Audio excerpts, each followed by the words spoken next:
Hi, Ken Schafer here, and I've set up with my rucking gear. I don't normally ruck in these clothes, although at this time of year I might, but I have my pack and some other gear on me. And I've talked about this in the past. If you're going to go rucking by yourself, especially in a wooded area or an isolated area, you need to be prepared with some basic emergency gear, for lack of a better word, just gear that will allow you to deal with various situations if they should occur. Of course, you always hope that when you go out, nothing's going to go wrong, but occasionally something might. And it's much better to be prepared for something that doesn't happen than to be unprepared for something that does. Okay, so I'm gonna break down my bag and my gear and explain why I have what I have on here and what my thinking is to how I pack my load and all that kind of stuff. So stay tuned.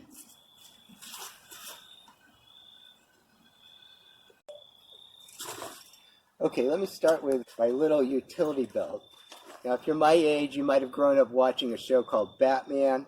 He had a utility belt, and he always seemed to have what he needed in his utility belt for that particular situation. And if you're younger than 60 years old, you probably don't know what I'm talking about. Okay, I have this little, I guess it's really a fanny pack, but it's got various compartments on it. And in those compartments, I can have some gear for emergencies. So in this compartment here, I hope you can see it. It's dark, where I don't think the lighting's very good. But in this first little pocket, I have a lighter, a Bic lighter, and I have some Gorilla Tape wrapped around it. Now the Bic lighter obviously is for starting fires or burning something, and the Gorilla Tape can serve multiple purposes, but it also can serve as tinder. So if you're out in a wooded area like I often am, and you get hurt and you can't make it back, you could start a fire if you needed to. Now, of course, you have to know how to start a fire correctly, and you have to know how to manage it safely. But in an emergency situation where you need to get warm, you have that possibility. So, Bic lighter. This is just a simple folding knife. I found that just having a simple knife on me has come in handy more often than I can remember so many times, but okay. Oh, and then I have a backup knife slash multi-tool, and the main purpose of having this multi-tool is have these needle nose pliers. Now, needle nose pliers are very useful if you have to repair something on the fly and you need to do some makeshift repairs with your Gorilla Tape and some paracord or whatever. This comes in very handy. And if you need a second knife, the old saying, one is none and two is one. And that's to drive home the idea that if you only have one of something and you lose it or it breaks, then you're in a tough situation, or potentially in a tough situation. Okay, so let's go on with the fanny pack here. All right, so I have a small mag flashlight. So if you're out in the woods, like I am, you get hurt, and you can't get home before sunset, and it's getting dark. It's very dangerous to walk around in the woods or in a wilderness area when it's dark out, especially if you're not super familiar with the trails or the terrain that you're on. And this is a little strap that you can put on your head, and you can slide the light into it so that you can hold the flashlight on your head like a head lantern, so that your hands will be free.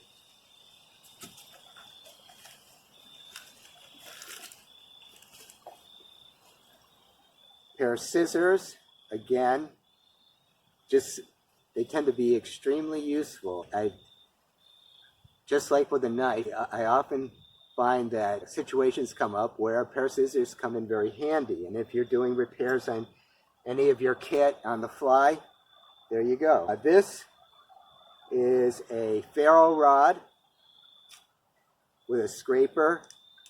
Okay, it's a very reliable way to start a fire.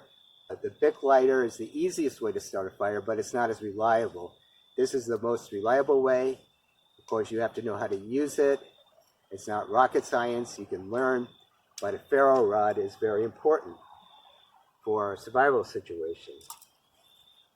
And I'm not saying that you're going to be out in the woods surviving off the land for days, but if you have to spend the night and the temperature is dropping, and where I live, that's a real problem. The temperatures can be very comfortable during the day, even in the summer, and then at night it will drop 20 degrees and it might start raining. And then you're looking at a situation where hypothermia is a real possibility. Okay, so here I have a hank of paracord, very handy to have some cordage.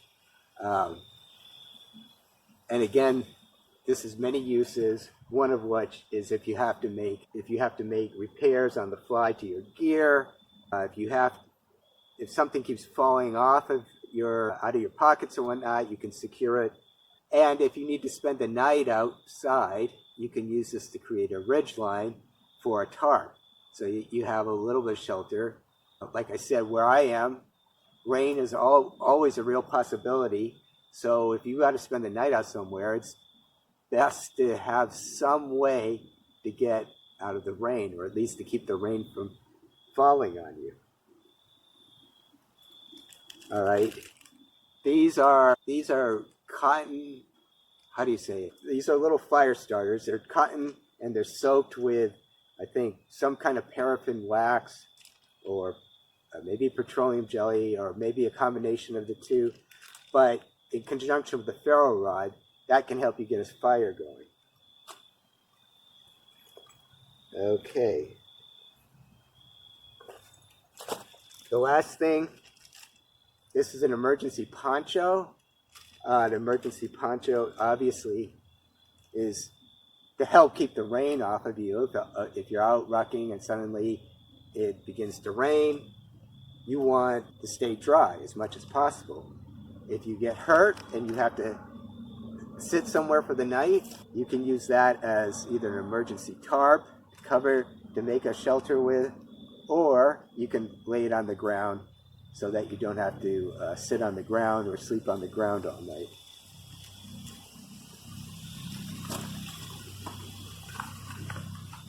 Okay.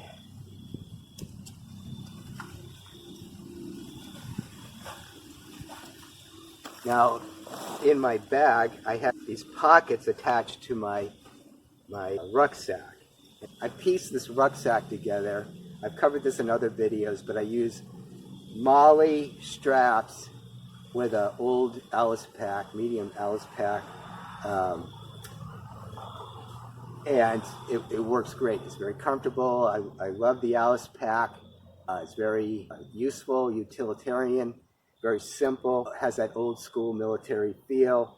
And when I was in the military, we used Alice packs. So the Alice pack just has some sentimental value for me. But I also have a clean piece of cotton cloth, again, which has a million purposes. It can be used as a bandage. It can be used to help start a fire. You could possibly even make some cordage out of it if your paracord isn't enough.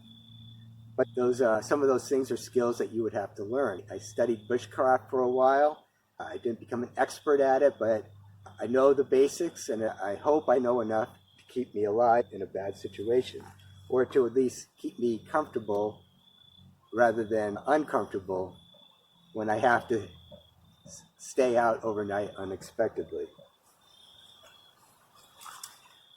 All right, another thing that I have on my pack is a whistle. And this is police spray. I think it's high-grade police spray. And if you're alone in an isolated area, there is the chance that there are going to be animals and people who are hostile to you. Now, a lot of people say just carry a gun. That's not an option for everybody. And in New England, particularly where I live, carrying a gun is definitely not an option for everybody. But at least that gives you something to ward off an attack with. That's not absolutely necessary, but it depends on how dangerous the area you're in is. I also have a little tiny flashlight so that at a moment's notice I can just turn that on and it will, I have that little bit of light to help me find whatever else I need in my pack. But that's a backup to the mag light I showed you earlier.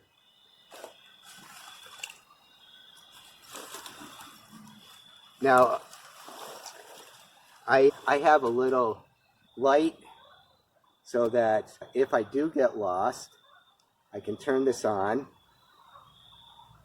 And I don't know if you can see that very well, but I can turn that on, and if someone's looking for me, it will help get their attention. Or if I'm in a group, I can turn it on once it gets dark, and it's easier for people to follow where I am. So if I'm leading a group through the woods, it just makes it that much easier for them to know where I am and to follow along. I have a pouch that I've attached. This is some kind of ammo pouch, and I use it as a phone pouch. And that you should always have a fully charged phone with you, and preferably a way to recharge it if you can manage that. Okay, so I'm going to pause here for a second, and then I'm going to show you what's in the pack itself. All right?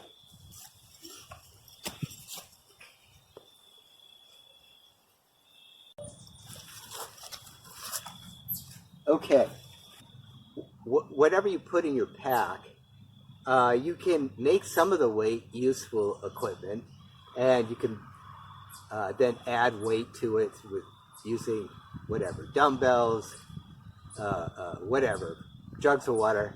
It doesn't really matter. The point is that you can use some of that space. You don't have to just fill it with dead weight. You can fill it with things that are useful. Now, for my padding in the pack, I have this very old, very beat up wool army blanket. And again, I live in a place where you do have to worry about the cold, generally. There are times a year where it's not as much of a problem. But if you're out overnight and the temperature's dropping and it's starting to rain, a wool blanket can come in very handy, help keep you warm. And so I just use this as a padding. Now for the primary weight in the pack, I have 20 pounds, and this is designed for another kind of rucksack that another company produces. It's designed, they design their rucksacks, if you want to call them rucksacks, so that you can just adjust the weight by slight. It's really more of a workout pack than an actual ruck pack because it's designed so that you can very meticulously control the amount of weight and where it is in the pack. But I slide this behind the wool army blanket and put it, like when you're rucking, you want the weight next to your body and up as high as possible. So I have this right up next to my body, and the wool blanket is keeping it in place. I also have another plate in here, but you get the idea. Now, hanging on the back of my rucksack is this glow-in-the-dark little item. And again, that's to make it easier for people to see me, find me, or follow me. Okay, so in New England, there's plenty of water all over the place, but it's not necessarily clean. So I have this little personal water filter. It's a life straw, and I can just walk up to a stream and suck the water right out. Or I can put it into a container and suck the water out of the container. Doesn't matter. But it's just a quick and easy way for me to get water in an emergency. This is not essential for me in my area. I can generally carry enough water to meet my needs through the ruck, but again, what if you get stuck somewhere overnight and you're getting thirsty, or it's a very hot, humid day, or you're in the desert, or whatever. Well, if you're in the desert, water may be hard to find. The point is, it's just one extra way that I can get safe water to drink. In the pouches, I do have a Mora rope. This is a Mora knife, which is very sharp and very easy to keep sharp, and it also has a ferro rod built into it. It's a backup to my little knife and to my ferro rod.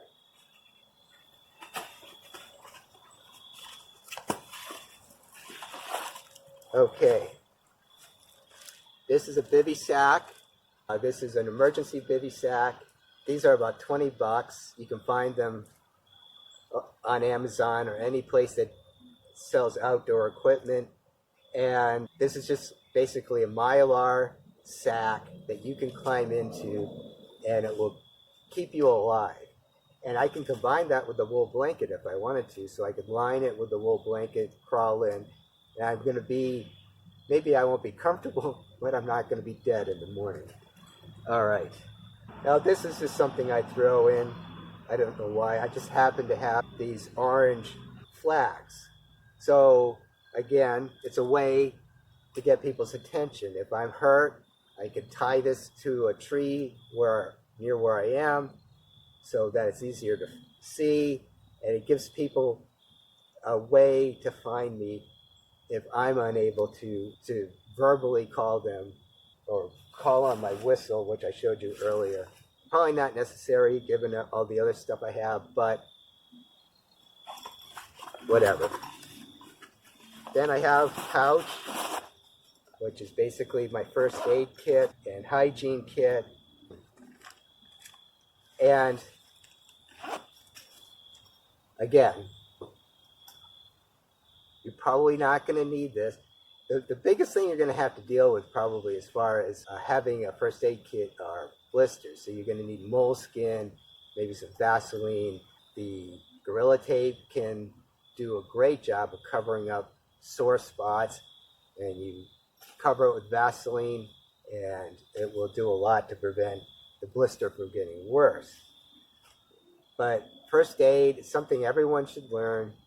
Learn to figure out what kind of first aid kit you're going to need to put together for your area. Everybody's going to come up with a different first aid kit. But as long as you have the basics covered, you're usually going to be fine. And the only other thing that I haven't shown you is that I have this canteen. This is military style canteen. It's not actually a military canteen, it's a metal canteen. Now I usually carry another thing of water, a water bottle that is a more standard cylindrical shape. This is a backup to the water bottle I would carry in one of these pouches. But the point is, it should be metal, okay? So that it can be a backup to the life straw, to the water filter. If you lose your water filter or it gets clogged or whatever, it's not working, you can boil water as needed in these metal containers. And what you could do in an emergency is use the cloth, the cotton cloth, cover the whole of the canteen, Allow water to come through. You're straining the water as it comes through, so it's not going to be filled with all kinds of stuff. And then you can boil it and drink it. It probably won't be the best tasting water you've ever had. Now another option would be iodine pills, or the kind of pill, I don't know if they're iodine anymore, but the kind of pills that the military uses to chemically treat water when they're in the field. I don't care for that method, but it's another option.